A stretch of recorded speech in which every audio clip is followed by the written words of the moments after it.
இந்த செய்தியை வழங்குபவர்கள் Ravi colours. Kurti, tops, cotton pant, leggings, shawl, kids wears மற்றும் நைட்டிகள், பெண்கள் மற்றும் ஆண்களின் உள்ளாடைகளுக்கு என்றே ஒரு பிரத்யேக showroom. Ravi colours, Raja theatre signal அருகில், நேரு வீதி, புதுச்சேரி. வணக்கம். முக்கிய செய்திகள். வங்கக்கடலில் உருவாகியுள்ள காற்றழுத்த தாழ்வு மண்டலம். புதுச்சேரியில் 1ஆம் எண் புயல் எச்சரிக்கை கூண்டு ஏற்றம். விதிகளை மீறி சாராயம் விற்பனை செய்தால் குண்டர் சட்டம் பாயும். புதுச்சேரி காவல்துறை எச்சரிக்கை. வகுப்பறையில் கத்தியுடன் போஸ் கொடுத்த 5 மாணவர்கள் சஸ்பெண்ட். பள்ளி நிர்வாகம் அதிரடி. புதுச்சேரியில் வெகு விமர்சையாக நடைபெற்ற நாகமுத்துமாரியம்மன் கோவில் செடல் திருவிழா. நேர்த்தி கடன் செலுத்தி அம்மனை வழிபட்டனர் பக்தர்கள். இனி விரிவான செய்திகள்.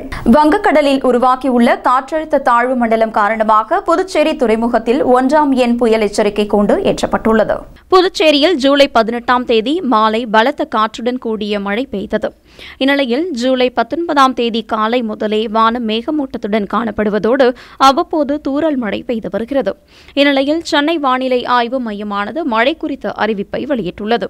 அதில் வங்கக்கடலில் உருவாகியுள்ள காற்றழுத்த தாழ்வு நிலை ஜூலை 20ஆம் தேதி அதிகாலையில் காற்றழுத்த தாழ்வு மண்டலமாக மாறி வடமேற்கு நோக்கி நகர்ந்து ஒடிசா கடற்கரையை கடக்க வாய்ப்புள்ளது என்றும், அதன் பின்னர் ஒடிசா மற்றும் சத்தீஸ்கர் முழுவதும் மேற்கு வடமேற்கு நோக்கி நகர்ந்து அடுத்த 24 மணி நேரத்தில் படிப்படியாக வலுவிழக்கும் என்று அறிவித்துள்ளது. சென்னை வானிலை மையத்தின் இந்த அறிவிப்பை அடுத்து புதுச்சேரி துறைமுகத்தில் 1ஆம் எண் புயல் எச்சரிக்கை கூண்டு ஏற்றப்பட்டுள்ளது.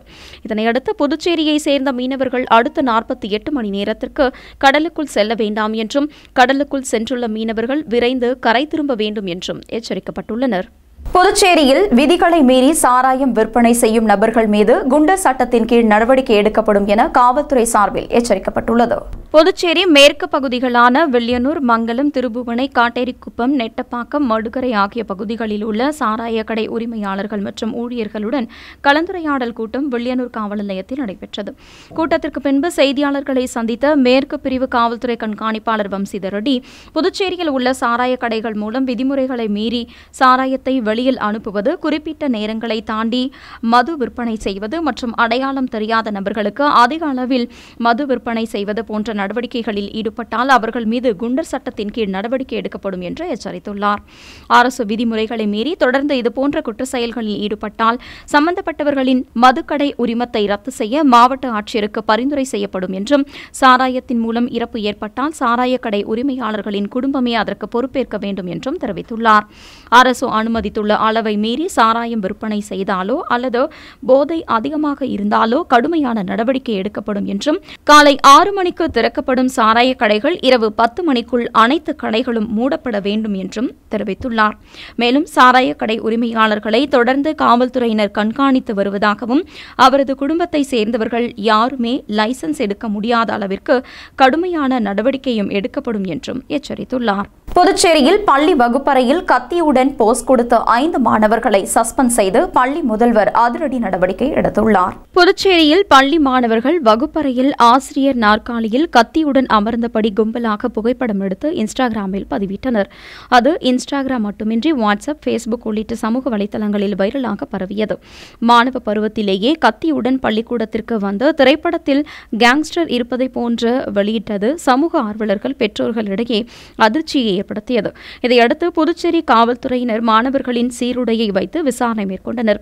அப்போது லாஸ்பேட்டையில் உள்ள அரசு பள்ளியை சேர்ந்த மாணவர்கள் 5 பேர் இந்த செயலில் ஈடுபட்டது தெரியவந்தது. லாஸ்பேட்டை காவல் ஆய்வாளர் வெங்கடாஜலபதி தலைமையிலான காவல்துறையினர் பள்ளிக்கு சென்றனர். வகுப்பறையில் கத்தியுடன் புகைப்படம் எடுத்து இன்ஸ்டாகிராமில் வெளியிட்ட 5 மாணவர்களை அடையாளம் கண்டு விசாரணை மேற்கொண்டனர். அப்போது சினிமாவில் வருவது போல் விளையாட்டுத்தனமாக எடுத்து சமூக வலைதளத்தில் வெளியிட்டதாக தெரிவித்தனர். இதையடுத்து மாணவன் ஒருவன் வீட்டில் இருந்து கத்தியை காவல்துறையினர் பறிமுதல் செய்தனர். தொடர்ந்து மாணவர்களின் எதிர்காலத்தை கருத்தில் கொண்டு காவல்துறையினர் வழக்கு பதிவு செய்யவில்லை. இதற்கிடையே ஒழுங்கீன செயலில் ஈடுபட்ட 5 மாணவர்களையும் 15 நாட்கள் சஸ்பெண்ட் செய்து பள்ளி முதல்வர் ஜெயக்குமார் உத்தரவிட்டுள்ளார். ஆடி மாதத்தையொட்டி புதுச்சேரியில் புகழ்பெற்ற நாகமுத்து மாரியம்மன் கோவிலில் வெகு விமர்சையாக நடைபெற்ற செடல் திருவிழாவில் ஏராளமான பக்தர்கள் கலந்து கொண்டு அலகு குத்தி தங்களது நேர்த்திக் கடனை செலுத்தி அம்மனை வழிபட்டனர். புதுச்சேரியில் புகழ்பெற்ற கோவில்களில் ஒன்றான நயினார் மண்டபம் பகுதியில் உள்ள நாகமுத்து மாரியம்மன் கோவில் செடல் திருவிழா வெகு விமர்சையாக நடைபெற்றது. முன்னதாக விழாவின் முக்கிய நிகழ்வான ஆடி தொடங்குவதற்கு முன் செடல் அணியும் பக்தர்களும் அலகு குத்திக் கொள்ளும் பக்தர்களும் காப்பு கட்டிக்கொண்டு விரதம் இருந்தனர். ஒரு வார காலம் நடைபெறும் இந்த செடல் திருவிழாவானது அப்பகுதி பொதுமக்கள் மட்டுமின்றி புதுச்சேரி முழுவதும் உள்ள ஏராளமான பக்தர்கள் கலந்து கொண்டு நாகமுத்து மாரியம்மனை வழிபடுவது வழக்கம். இந்நிலையில் ஆடி மாதம் முதல் வெள்ளிக்கிழமை விழாவின் முக்கிய நிகழ்வான செடல் திருவிழா வெகு விமர்சையாக நடைபெற்றது. முன்னதாக விழாவில் சிறப்பு அழைப்பாளராக கலந்து கொண்டு தொகுதியின் சட்டமன்ற உறுப்பினர் சம்பத் உட்பட பக்தர்கள் பக்தி பரவசத்துடன் தேரை வடம் பிடித்து இழுத்தனர். விழாவில் காப்பு கட்டிக்கொண்டு ஒரு வாரம் விரதமிருந்த பக்தர்கள் அலகு குத்திக்கொண்டு car, van, bus, lorry, tractor, Poclain இயந்திரம் உள்ளிட்ட வாகனங்களை இழுத்து தங்களது நேர்த்திக் கடனை செலுத்தி வழிபட்டனர். மேலும் சில பக்தர்கள் அலகு குத்திக்கொண்டு அந்தரத்தில் தொங்கியபடி வந்த காட்சியை மழையையும் பொருட்படுத்தாமல் ஏராளமான பக்தர்கள் கலந்து கொண்டு பக்தி பரவசம் அடைந்து சுவாமி தரிசனம் செய்தனர். நாகமுத்து மாரியம்மன் கோவில் செடல் திருவிழாவையொட்டி பொதுமக்களின் வசதிக்காக போக்குவரத்தில் மாற்றம் செய்யப்பட்டிருந்தது. மேலும் காவல்துறையினர் பாதுகாப்பு பணியில் ஈடுபட்டிருந்தனர். புதுச்சேரியில் காலத்தோடு பட்ஜெட்டை தாக்கல் செய்யாததால் அரசு துறைகள் செயலிழந்துள்ளதாக அண்ணா திராவிட முன்னேற்றக் கழக மாநில செயலாளர் அன்பழகன் குற்றம் சாட்டியுள்ளார். புதுச்சேரி மாநில அண்ணா திராவிட முன்னேற்றக் கழக செயலாளர் அன்பழகன் செய்தியாளர்களை சந்தித்தார். அப்போது அவர் கடந்த மாதம் 18ஆம் தேதி துணைநிலை ஆளுநர் தலைமையில் கூட்டப்பட்ட திட்டக்குழுவில் இந்த ஆண்டிற்கான பட்ஜெட் 12,700 கோடி ரூபாய் என நிர்ணயித்து மத்திய அரசின் அனுமதிக்காக அனுப்பப்பட்டது. ஆனால் 25 நாட்கள் ஆகியும் இதுவரை மத்திய அரசு அனுமதி வழங்கவில்லை. பட்ஜெட் அனுமதிக்காத மத்திய அரசிடம் கையேந்தும் நிலை புதுச்சேரி அரசுக்கு ஏற்பட்டுள்ளது. இது புதுச்சேரி மாநிலத்தை மத்திய அரசு அவமதிக்கும் செயலாகும் என்று தெரிவித்துள்ளார். மேலும் பட்ஜெட்டிற்கான அனுமதியை மத்திய அரசு இதுவரை வழங்காததால் சட்டமன்ற கூட்டத்தொடருக்கான தேதி அறிவிப்பை கூட புதுச்சேரி அரசால் அறிவிக்க முடியவில்லை என்று குற்றம் சாட்டினார். இந்நிலையில் மத்தியிலும் மாநிலத்திலும் பாஜக அரசு ஆட்சியில் உள்ள நிலையில் ஏன் பட்ஜெட்டிற்கான அனுமதியை மத்திய அரசு வழங்கவில்லை என்று கேள்வி எழுப்பினார். பட்ஜெட் கூட்டத்தொடர் நடத்தாததால் அரசின் திட்டங்கள் காலத்தோடு செயல்படுத்த முடியாத சூழல் ஏற்படும். இதனால் அரசின் பல்வேறு துறைகள் தற்போது செயலிழந்து போய் உள்ளது என்றும் குற்றம் சாட்டியுள்ளார். புதுச்சேரி மாநிலத்தின் நிதி செயலாளரும் தலைமை செயலாளரும் நேரடியாக டெல்லிக்கு சென்றால் ஒரே நாளில் பட்ஜெட்டிற்கான அனுமதியை பெற முடியும் என்று தெரிவித்த அவர் மேலும் இவர்களது பொறுப்பற்ற செயலால் இந்த மாத இறுதியில் கூட்டப்பட வேண்டிய சட்டப்பேரவை கூட்டத்தொடருக்கான அறிவிப்பு இதுவரை வெளியிடப்படவில்லை என்றும் அவர் குற்றம் சாட்டியுள்ளார். அங்குள்ள துறை அதிகாரிகள் மற்றும் அந்த துறையில் உள்ள புரோக்கர்கள் துறைக்கு வெளியே உள்ள புரோக்கர்கள் மூலம் வழங்கப்பட்டதினால் கடந்த ஓராண்டில் மட்டும் 30 கோடி ரூபாய்க்கு மேல் இலவச அரிசிக்கு பதிலாக பணம் வழங்குவதில் அரசுக்கு கூடுதல் சுமை.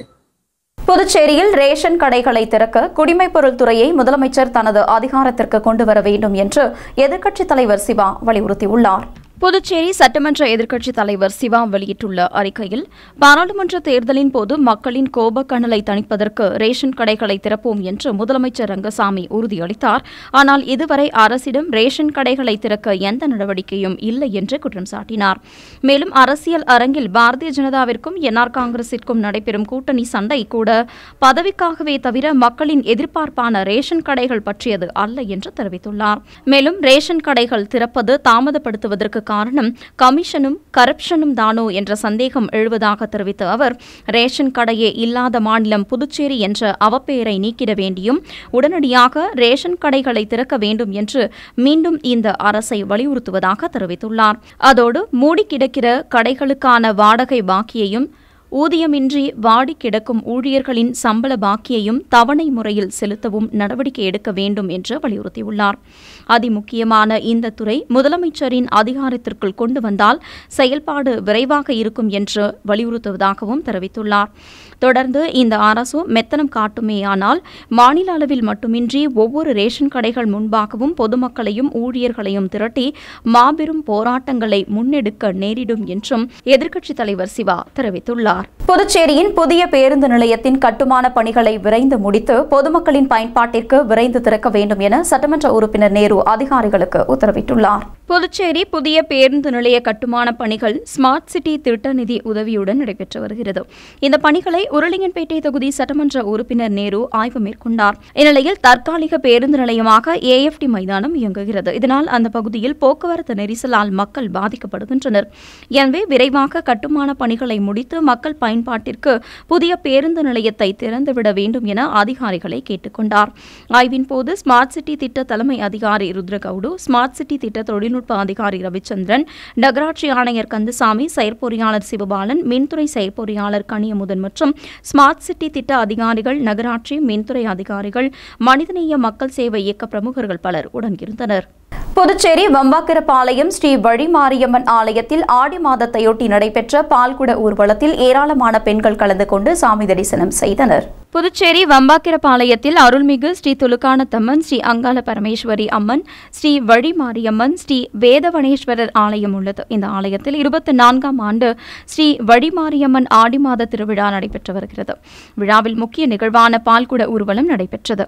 ஸ்ரீ அங்காள பரமேஸ்வரி அம்மன் ஆலயத்தில் இருந்து தொடங்கிய பால்குடம் ஊர்வலத்தில் திரளான பெண்கள் பால்குடம் எடுத்து ஊர்வலமாக சென்றனர். பின்னர் ஆலயத்தை வந்தடைந்ததும் வழிமாரியம்மனுக்கு பால் அபிஷேகம் நடைபெற்றது.